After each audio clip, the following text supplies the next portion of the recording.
Assalamualaikum kuzatuvchilar. Bugun Nadirbek ağamın doğumuna geldik. Bu yerda indi Bolan bayam bilan prorab bilan savol javob etamiz. Xudo xolasa, qani Evet. dom hakkında bir qisqacha ma'lumotlar aytib o'ting. Bu domumuz Binebağ şehrinde joylashgan fabrikani elde 7 Tamam. etajdan ibaret 84 kanadan joylashadi bu yerda. Xudo xolasa qurilishimiz yakununa kelib bordi. Travitin işleri bo'lib turibdi hozir qurilishimizda. Xudo xolasa yangi yil arafasini Kadastrlar chiqadi. kadastrlari chiqib foydalanish uchun topshiramiz. Uju topshiriladi, yangilandi. Havo Xudo xolasa topshiriladi.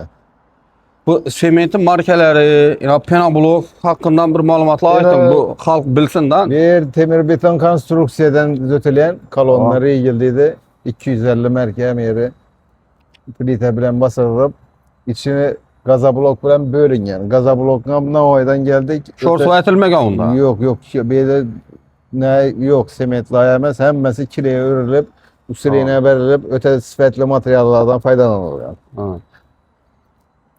Men eshitishim bo'yicha bu gazlı domların en ahırkısı. Bundan keyin dom qurilsa hammasi tok pechkada pishadi ovqat deb turibdilar. Bu gaz ekan. Ama bir de individual katyol boladı. Her kim öyünde gaz şutturttu. Su girip turttu. Kanalizasyonlar işlep turttu. Sentralneye takılgan.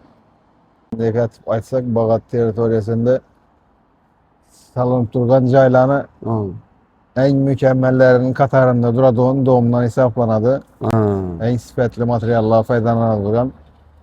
Xudo xolasa kvartiralar işleri hem katta 62, 82, 80 kvadratlık kvartiralar.